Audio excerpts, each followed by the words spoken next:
ಜಮ್ಮು ಕಾಶ್ಮೀರದ ಪೂಂಚ್ನಲ್ಲಿ ಪರಿಸ್ಥಿತಿ ಉದ್ವಿಗ್ನವಾಗಿದೆ. ಜಮ್ಮು ಕಾಶ್ಮೀರದ ಪೂಂಚ್ನಲ್ಲಿ ಉದ್ವಿಗ್ನ ಪರಿಸ್ಥಿತಿ. ಭಾರತ ಪಾಕ್ ಸೇನೆ ನಡುವೆ ಉದ್ವಿಗ್ನ ಸ್ಥಿತಿ ಹೆಚ್ಚಳವಾಗಿದೆ. ಗಡಿ ರೇಖೆ ಉದ್ದಕ್ಕೂ ಗ್ರಾಮ ರಕ್ಷಣಾ ಸೇವಕರ ಗಸ್ತು. ಎಲ್ಒಸಿ ಉದ್ದಕ್ಕೂ ಗ್ರಾಮ ರಕ್ಷಣಾ ಸೇವಕರ ಉಸ್ತುವಾರಿ. ಪಹಲ್ಗಾಮ್ ದಾಳಿಯ ಬಗ್ಗೆ ಗ್ರಾಮ ರಕ್ಷಣಾ ಸೇವಕರು ಕಿಡಿಕಾರಿದ್ದಾರೆ.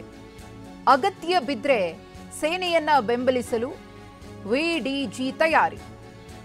ವಿಲೇಜ್ ಡಿಫೆನ್ಸ್ ಗಾರ್ಡ್ ಸ್ವಯಂ ಚಾಲಿತ ರೈಫಲ್ಗಳೊಂದಿಗೆ ರಾತ್ರಿ ಇಡೀ ಗಸ್ತು ತಿರುಗುತ್ತಿದ್ದಾರೆ. ಜಮ್ಮು ಕಾಶ್ಮೀರದ ಪಹಲ್ಗಾಮ್ನಲ್ಲಿ ಉಗ್ರರು ಅಟ್ಟಹಾಸವನ್ನ ಮೆರೆದು ಅನೇಕ ಅಮಾಯಕ ಜನರ ಜೀವವನ್ನ ಬಲಿ ತೆಗೆದುಕೊಂಡಿದ್ದಾರೆ. ಹಾಗಾಗಿ ಜಮ್ಮು ಕಾಶ್ಮೀರದಲ್ಲಿ ಪರಿಸ್ಥಿತಿ ಬೂದಿ ಮುಚ್ಚಿದ ಕೆಂಡದಂತಿದೆ. ಎಲ್ಲ ಭಾಗಗಳಲ್ಲೂ ಕೂಡ ಅಲರ್ಟ್ ಆಗಬೇಕಾದಂತಹ ಸ್ಥಿತಿ ನಿರ್ಮಾಣವಾಗಿದೆ. ಜಮ್ಮು ಕಾಶ್ಮೀರದ ಪೂಂಚ್ನ ದೃಶ್ಯಾವಳಿಗಳನ್ನು ಗಮನಿಸ್ತಾ ಇದ್ದೀರಿ. ಹದ್ದಿನ ಕಣ್ಣಿಡಲಾಗಿದೆ. ಅದರಲ್ಲೂ ಗ್ರಾಮ ರಕ್ಷಣಾ ಸೇವಕರು ಬಂದೂಕು ಹಿಡಿದು ರಾತ್ರಿ ಇಡೀ ಅವರು ಗಸ್ತು ತಿರುಗುತ್ತಿದ್ದಾರೆ. ಈ ಕುರಿತು ಮತ್ತಷ್ಟು ಮಾಹಿತಿಯನ್ನು ಕೊಡೋದಕ್ಕೆ ನಮ್ಮ ಪ್ರತಿನಿಧಿ ಹರೀಶ್ ಇದೀಗ ನೇರ ಸಂಪರ್ಕದಲ್ಲಿದ್ದಾರೆ. ಹರೀಶ್, ದೃಶ್ಯಾವಳಿಯಲ್ಲಿ ಗಮನಿಸ್ತಾ ಇದ್ದೀವಿ ಯಾವ ರೀತಿಯಾಗಿ ಗ್ರಾಮ ರಕ್ಷಣಾ ಸೇವಕರು ಗಸ್ತು ತಿರುಗುತ್ತಿದ್ದಾರೆ ಅಂತ. ಹೆಜ್ಜೆ ಹೆಜ್ಜೆಗೂ ಅಲರ್ಟ್ ಆಗಿದ್ದಾರೆ. ಮುಂಜಾಗ್ರತೆಯನ್ನು ವಹಿಸಲಾಗ್ತಿದೆ. ಹೇಗೆ ಅವರ ಭದ್ರತಾ ವೈಖರಿ ಇದೆ ಅಂತ ಹೇಳಿ.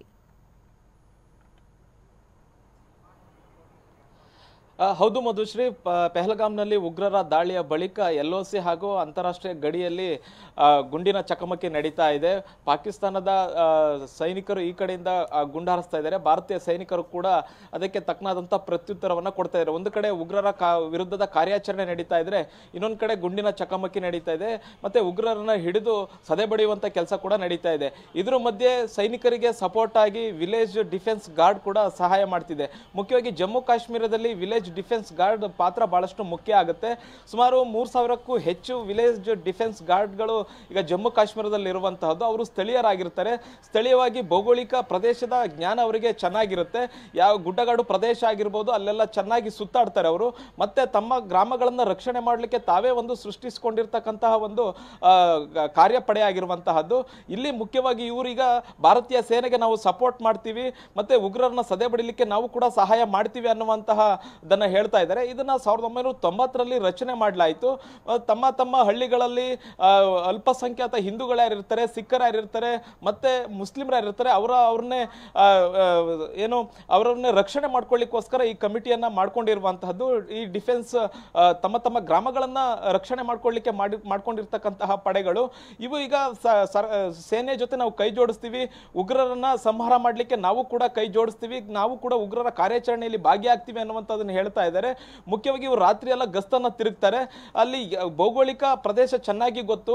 ಮತ್ತೆ ಇವರ ಬಳಿ ಸೆಲ್ಫ್ ಲೋಡಿಂಗ್ ರೈಫಲ್ ಕೂಡ ಇರುತ್ತೆ. ಮತ್ತೆ ಸೇನೆ ಕೂಡ ಇವರಿಗೆ ತರಬೇತಿಯನ್ನ ಕೊಟ್ಟಿರುತ್ತೆ. ಮತ್ತೆ ಭಾರತೀಯ ಸೇನೆ ಕೂಡ ಇವರಿಗೆ ಶಸ್ತ್ರಾಸ್ತ್ರಗಳನ್ನ ಪೂರೈಕೆ ಮಾಡುತ್ತೆ. ಮುಖ್ಯವಾಗಿ ಇವರು ಭಾರತೀಯ ಸೇನೆಯೊಂದಿಗೆ ನಾವೀಗ ಹೋರಾಟಕ್ಕೆ ಸಜ್ಜಾಗ್ತೀವಿ ಅನ್ನುವಂತಹದನ್ನ ಹೇಳ್ತಾ ಇದ್ದಾರೆ. ಇದು ಮತ್ತೆ ಭಾರತೀಯ ಸೇನೆಗೂ ಕೂಡ ಒಂದು ಬಲ ಬಂದಂಗ ಆಗುತ್ತೆ. ಯಾಕಂದ್ರೆ ಉಗ್ರರ ಅಡಗುದಾಣಗಳು ಎಲ್ಲಿವೆ, ಉಗ್ರರು ಎಲ್ಲಿ ಅಡಗಿಕೊಳ್ತಾರೆ, ಮತ್ತೆ ಅವರ ವಿರುದ್ಧ ಹೇಗೆ ಕಾರ್ಯಾಚರಣೆ ಮಾಡಬೇಕು ಅನ್ನುವಂತಹ ಸ್ಥಳೀಯ ಜ್ಞಾನ ಇವರಲ್ಲಿರುತ್ತೆ.